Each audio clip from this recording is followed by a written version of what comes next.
The moment I sat down to review the latest behaviour from the UK press, I realised we were witnessing one of the clearest examples of selective storytelling they have ever produced. They did not need a scandal, leak or lawsuit to expose themselves this time. All it took was silence. Not the peaceful kind, but the kind that tells you someone is intentionally withholding what they know. Today, we need to look at how Nigeria suddenly transformed from a so-called danger zone to a glowing destination the moment a different royal arrived. The shift is so obvious that it practically waves at you, and once you see it, you cannot unsee it. Earlier this year, when Harry and Meghan visited Nigeria, the UK media behaved as if the couple were heading toward a movie set filled with explosions and chase scenes. If you listened to those headlines, you would think they were stepping into a location where danger lurked behind every palm tree. Articles raised alarms. Pundits panicked on air. Commentators acted like someone needed to call in a rescue team. Instead of respecting the visit, celebrating the cultural connection, or acknowledging the warm welcome Nigerians prepared, the press painted a picture of risk and recklessness. They acted as if Harry and Meghan had personally chosen the most threatening place they could find. The exaggeration was so loud that you could practically hear the dramatic background music. And then comes the shift.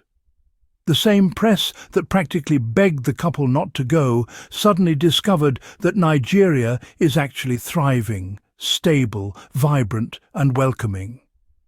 What changed? Not the country, not the political climate, not the people. The only thing that changed was who was stepping off the plane. Prince Edward arrives for his visit, and instantly the UK press transforms into cheerful travel guides. Articles describe warm receptions, important diplomatic engagements, valuable international ties, and glowing Commonwealth participation. Not a hint of danger, not a suggestion of concern, not a single raised eyebrow. The contrast is unbelievable because the country did not transform in a matter of months. Nigeria did not rewrite its entire national identity overnight. The UK media simply switched the lens based on the royal involved. When Harry and Meghan were there, Nigeria was treated like a crisis zone. When Edward visited, suddenly it became a delightful postcard moment. This is not journalism. It is selective storytelling shaped by an agenda. What makes the situation even more ridiculous is that Edward's itinerary was incredibly similar to Harry and Meghan's. Both visits included youth-centred programs, educational initiatives, cultural activities and efforts to strengthen international partnerships. Yet the tone of coverage could not have been more different. When the Sussexes participated in these activities, the press treated them like they were overstepping. When Edward did it, the same behaviour was presented as noble and official. It is almost like watching someone copy their classmates' work and then claim they invented the whole project. This has never been about safety. If it were, the press would have expressed concerns during Edward's visit as well, especially considering the global conversations that recently surrounded Nigeria. Several international figures made intense claims about violence in the region. One speech was even highlighted at the United Nations, causing enormous discussion and controversy. Yet during Edward's visit, the UK press remained silent. No warnings, no panic, nothing. That silence tells you exactly what their priorities are. The truth is that Nigerians have been nothing but warm and welcoming to all the royals who have visited. When Harry and Meghan went, Nigerians embraced them joyfully. There was no chaos, no panic, no scenes of danger, just excitement, generosity and celebration. But the UK media avoided reporting the positivity because they needed the Sussexes to appear unsuccessful or unstable. Their narrative depends on portraying the couple as irrelevant or as troublemakers who cannot function without palace guidance.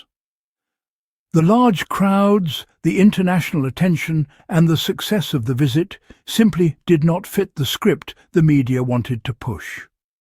Meanwhile, Edward's visit also received a respectful welcome, because Nigerians are hospitable people. They understand honour, culture, and tradition. Their kindness is consistent, but the media's coverage is not. And that inconsistency exposes a truth the press tries very hard to hide. The treatment of Nigeria in these stories was not about Nigeria. It was about maintaining the hierarchy inside the royal narrative. It was about ensuring that working royals appear stable and polished, while the Sussexes appear reckless or misguided. Independence is treated like a crime when Harry and Meghan exercise it, yet celebrated when someone else performs the same actions with palace approval. This entire situation reveals how quickly the media can manipulate an image simply by changing their tone. Nigeria did not shift from dangerous to delightful.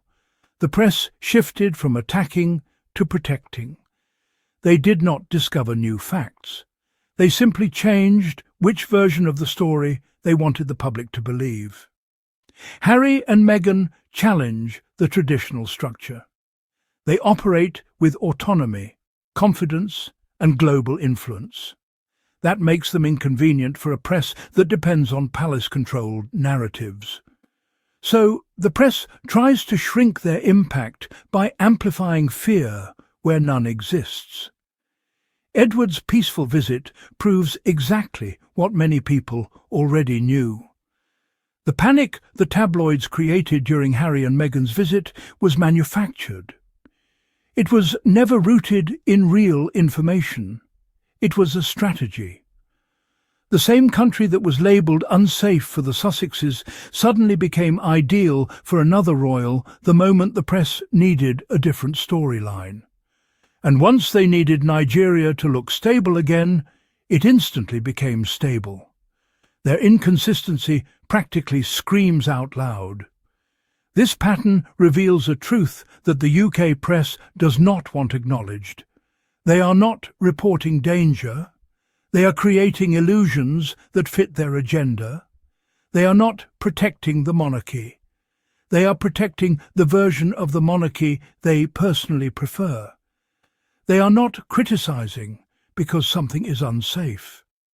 They are criticising because Harry and Meghan dare to act outside their control. It is all about narrative maintenance, image protection, and minimising the freedom the Sussexes represent. And that is the real reason this comparison matters. Edward's visit did not expose Nigeria. It exposed the media. Their silence during his trip confirmed that their noise during Harry and Meghan's visit was never genuine. It was a performance designed to shape how people view the couple. The moment they needed the story to change, it changed. Not because reality shifted, but because the agenda shifted. If you enjoyed this deep dive and you want more candid, honest conversations that cut through the noise, make sure you subscribe to the channel and turn on your notifications so you never miss a new episode. Your subscription helps this community grow, and every comment helps the algorithm push these stories to more people who want the truth without the drama. If you would like to support the channel in a direct way, you can send a super thanks or buy me a coffee. Those contributions help me keep producing the content you love. Thank you for spending time with me today on the Sussex Squad. I appreciate you, and I cannot wait to see you in the next episode.